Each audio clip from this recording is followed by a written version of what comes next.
must be made, but not by the Lord of Dendro. We've all grown on this long journey.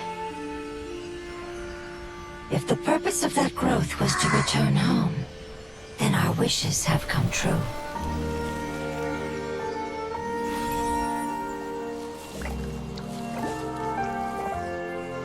Would you lend us your power? You knew it would come to this. All the knowledge, language, and emotions that you have learned will be reverted into pure elemental energy. In your new homeland, nothing of who you were will remain. You won't be remembered by anyone. Is that truly the return you've always dreamed of? Lord of Dendro, don't be sad. This is not your home. We go home. Lord of Dendro should also go home.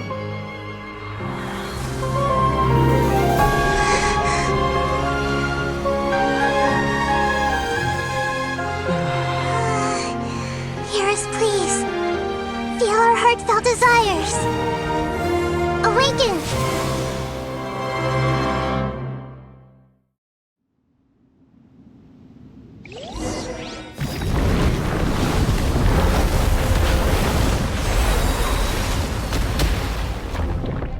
To imagine such a short time. It's because you're carrying everyone's hopes and dreams. Yes, finally.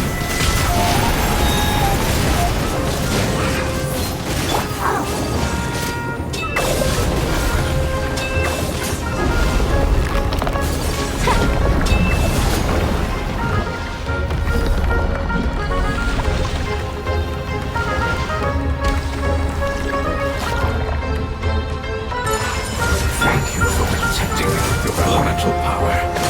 Goodbye. We may never meet again.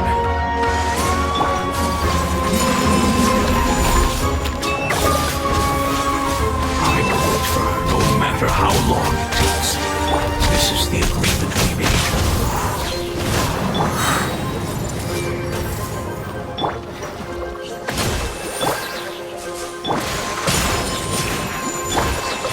The wind knows me.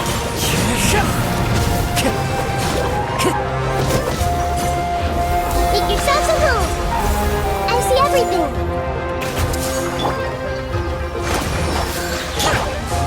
My apologies. Rest and rebuild. Into the wind.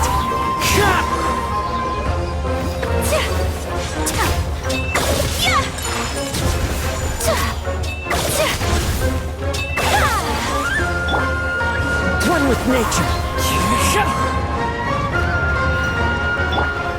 Take flight. The wind knows me. Allow me. Take. My apologies.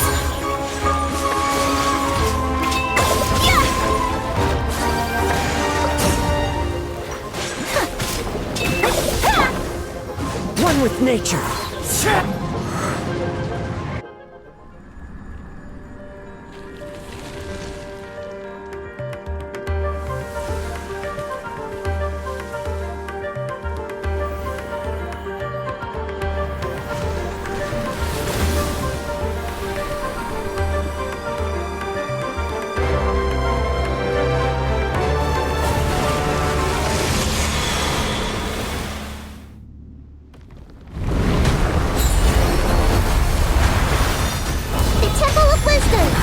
Wonderful word.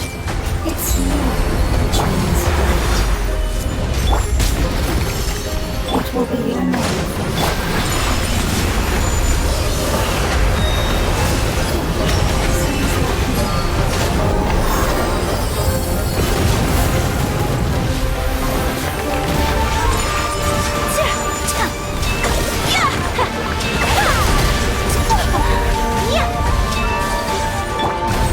One with nature.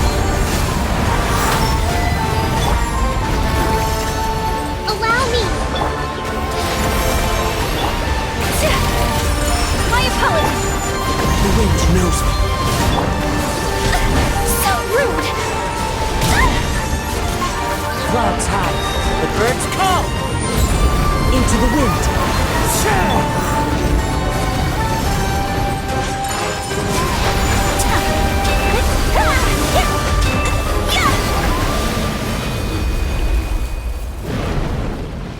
Hey! Can you hear Paimon? Say something! You fungi said that your form didn't matter, right? Then let us know that you're alright! Their knowledge, memories, and emotions have been reverted to elemental power and released. They are no longer able to respond to you. The guardians that have accompanied me for countless eras have also transformed into my elemental power, just as they did. They will be born once again now that they're one. There's nothing to be sad about. But that's different! They won't ever be the same. Paimon, we will never understand it, and it will never understand us. That's how it's destined to be. But as long as you can be healthy again, then nothing else matters to me, Apep. Samara will be free from threat as long as your health is maintained. I thought that my rage would be kindled once my power returned to me. However, what I feel now is a feeling that has long eluded me. The feeling of peace. The forbidden knowledge influenced you ever since you were contaminated, greatly amplifying your hatred and rage. Yes, there's no denying that. Although my hatred for that usurper from beyond the heavens still stirs deep within me, destroying you and your people serves me no purpose.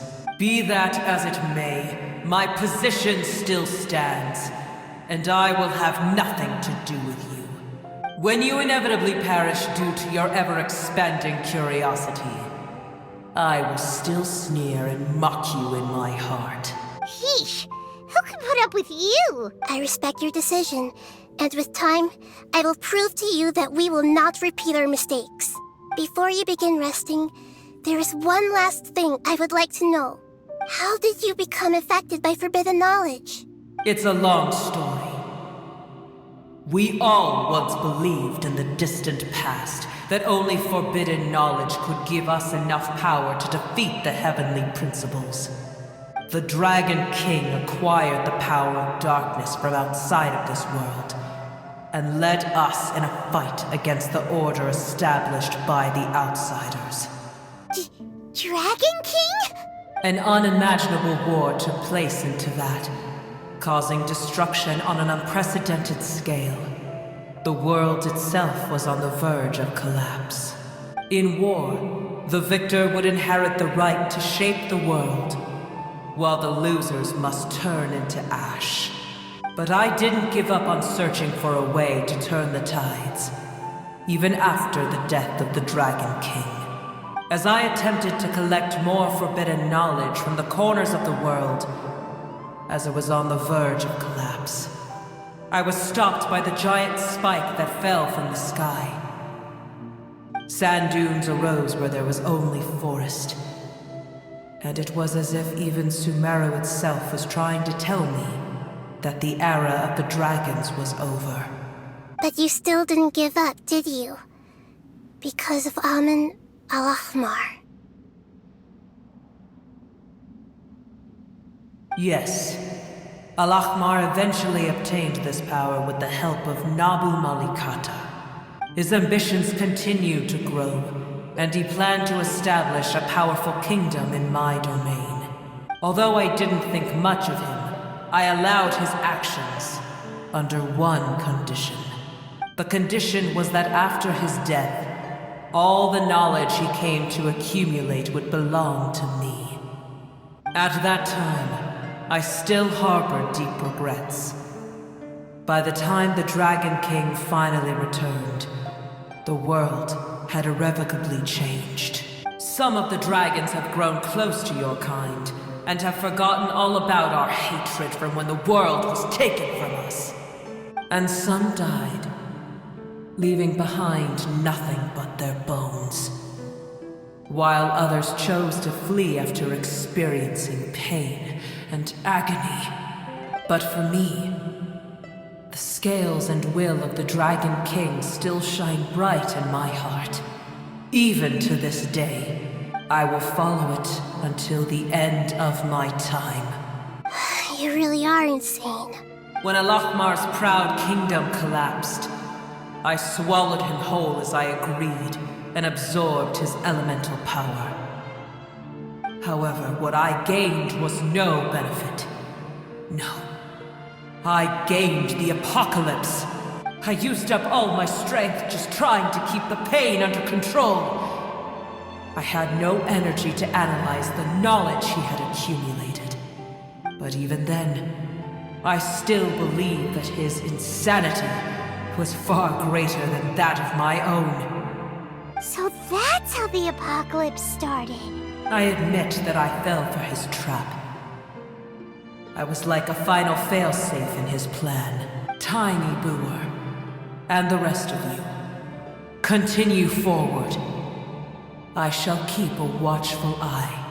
How far will a life so dear and precious to the heavenly principles be able to go? I wonder.